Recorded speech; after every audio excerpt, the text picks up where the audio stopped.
Welcome back to A Better Me, A Better You book club, where we're continuing on with Allison's story. When we last left off, we were finally getting introduced after doing her background and telling about her family dynamic. Now we're moving into her relationship with Charles.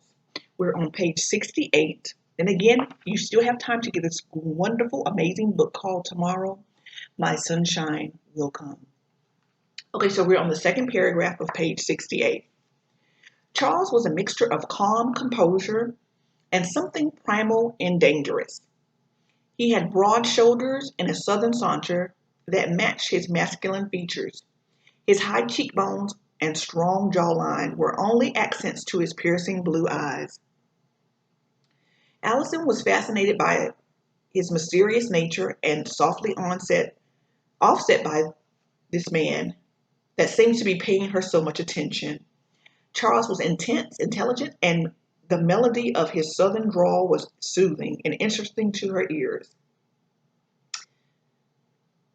Despite his charismatic qualities, Allison made a point not to dance with men.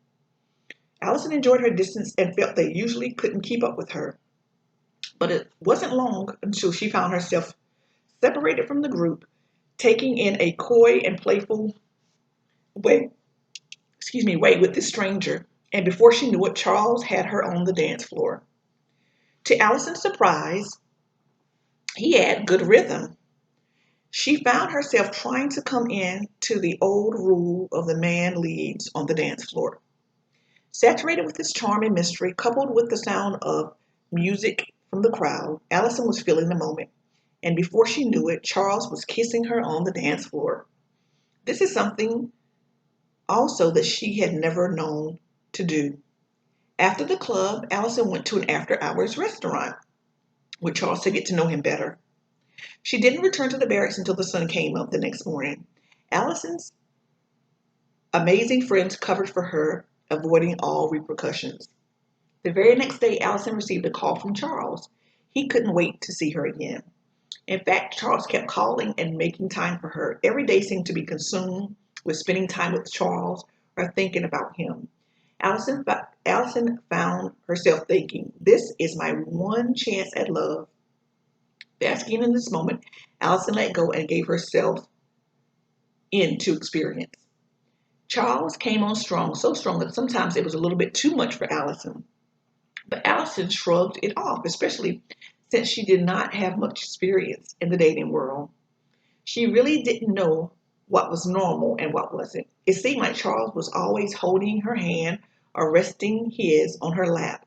Oftentimes, Charles would rub his pointer and thumb over the spot where a wedding band would be. Allison wasn't sure if he was doing this mindlessly or intentionally, but she still found it odd. Besides that, sensuality was always present. Charles had no problems making a display, and Allison felt no shame within reason. They were together just about every night, and things had progressed pretty far with intimacy. She hadn't let him go all the way, though, and there was no title on their relationship. So in Allison's mind, God had made good on showing her what love was. A month or so later, Allison was transferred to her next duty station, and she settled into her new home across country in Washington State, which was opposite in culture from where she left. It was evening right before Thanksgiving, and rain gushed in, cold, heavy drops. The wind blew softly, and it slapped her across the face as if to make a statement about how different each place was. She walked into the barracks lobby, and the petty officer on duty said to her, "Welcome to hell. It always rains, and there is nothing open past 8, and all the women are whores. What kind of place is this? And if you want something to eat, you'll have to wait until tomorrow." That is a very interesting welcome to some place. Allison could actually sense the difference around the base, and people seemed closed off and cliquish. They didn't walk around with smiles and weren't open to invite outsiders to a game or activity. Allison's new roommate was rarely around, and when Allison's roommate was around, it appeared she was always slightly annoyed with her presence. Allison's roommate had an active drinking, smoking, and sex life, and in no way did she want Allison interfering with her good time. Feeling lonely there, Allison was still devoted to the Navy, and to pass the time and make a good impression, she shined her boots and starched her uniform every evening. She focused on learning her trade as an avionics technician, connector repair, and corrosion. She studied and worked out. It was a simple life coupled with the phone call she received from Charles. It was enough to sustain her. After a while, Allison slowly made friends. She didn't make particularly close friends, but she befriended several people. Shortly after moving to Washington, Charles still called Allison. Many times it was late at night when he was in bed, and she thought it was the sweetest thing that she was on his mind. One day, Allison asked him over the phone, "What are we?" And he replied, "What do you think we are?" And she took a jump in and said, "I think we are girlfriend and boyfriend." And then he said, "Okay." After that, they went on to discuss new things that were going on with themselves. So you can see because their relationship didn't have a title in the beginning, it bothered her. So she had to bring up the question of, where do we stand? Excited, Allison declared to her new friends and acquaintances that she finally had a boyfriend. I can see the innocence in her so much. She finally took the leap, which she had been so reluctant to do for so long.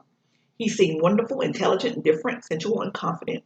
And when he told her that he had gotten orders, oh my goodness, so he got orders to the same place as her, Whidbey Island, her heart soared. But there was one thing though.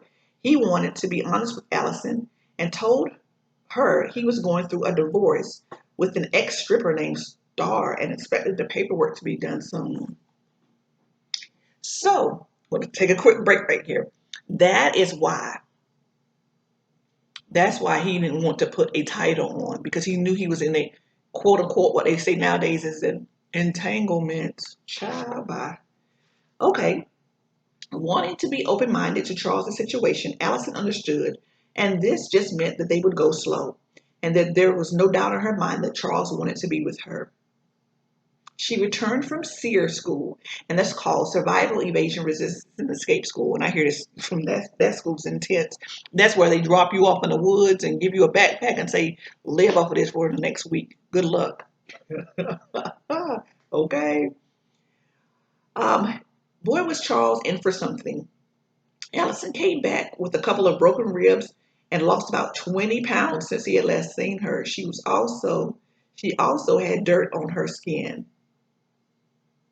Allison was very fragile. I'm telling you, that's what they do. They drop you off in an undisclosed location, and you're like blindfolded, and then you're told, survive off the land. That's why it's called survival school. They're teaching you, in times when you may or may not be put in a situation where you can become a prisoner of war.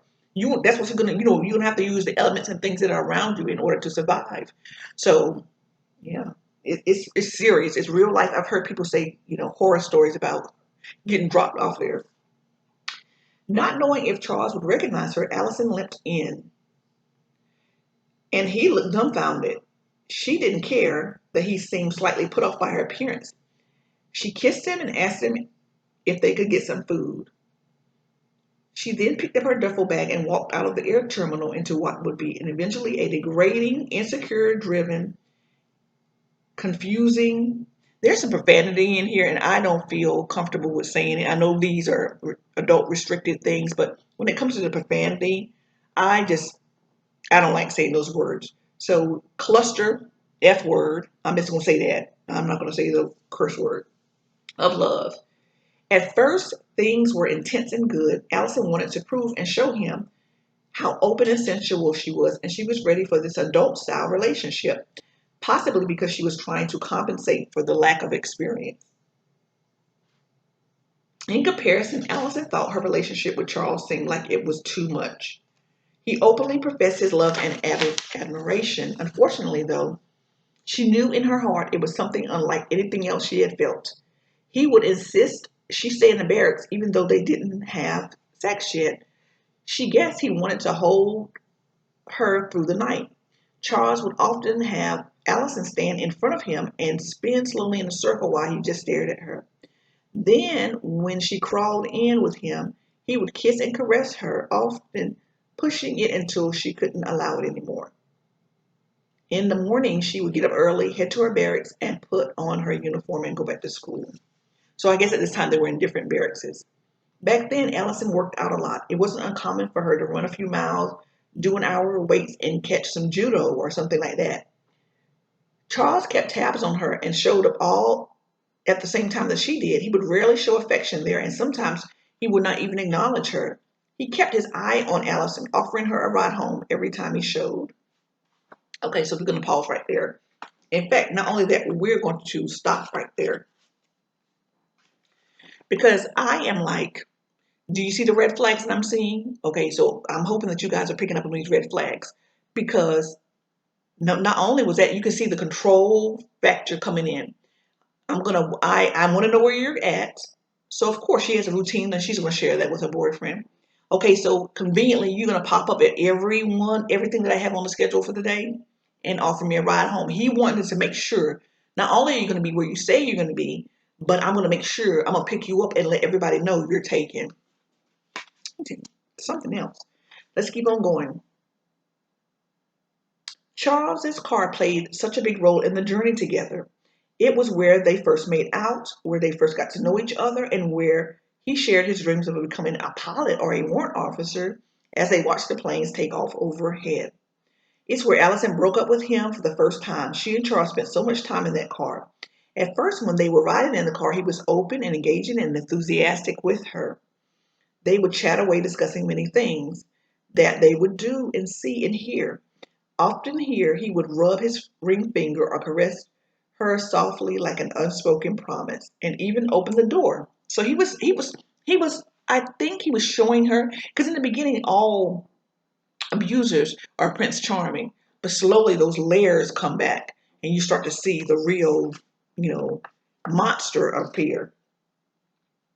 Enjoying every opportunity to be together in public, Charles took Allison out to eat into the malls in the big cities. They went together to their local tanning salon.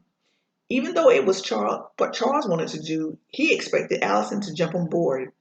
According to him, it would make you look so hot. So now he's starting to introduce things to her, what he likes for her to look like. Wow. They talk openly about everything and seemingly nothing. To Allison, his car meant liberty, a release from the monotony. Nowadays, it sometimes bothers Allison to drive. She sometimes wonders if his meandering ways had something to do about it.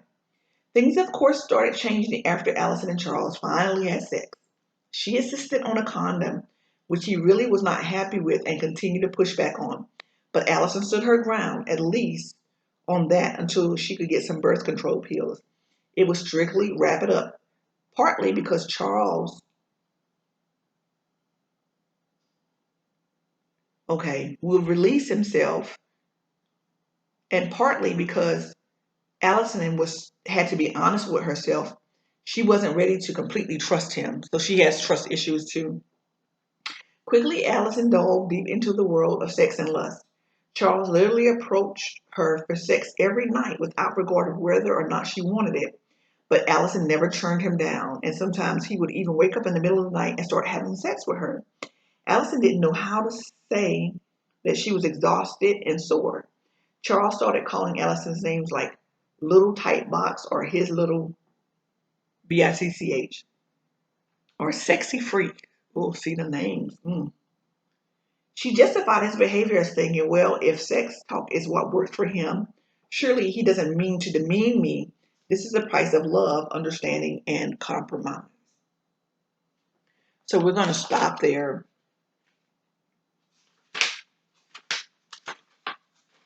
Yeah, I'm glad we decided to carry this on because we still have several other stories that we haven't gotten there. So we're going to stop on page 73,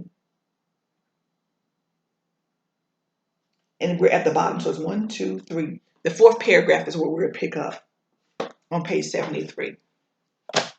So what we've learned, to summarize, is we're starting now to see Charles's ways. His behavior is changing now.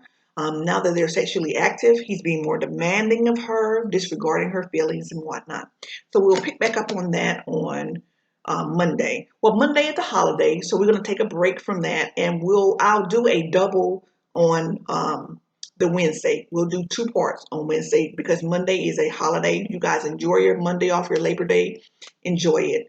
And thank you guys so much. And please, it's still time. Go over, check out Mrs. Jennifer Foxworthy. Get this amazing book. Let's support her, okay? And we're going to continue on throughout the month of September. It will close out at the ends because I want to make sure we cover each of her survivor's story.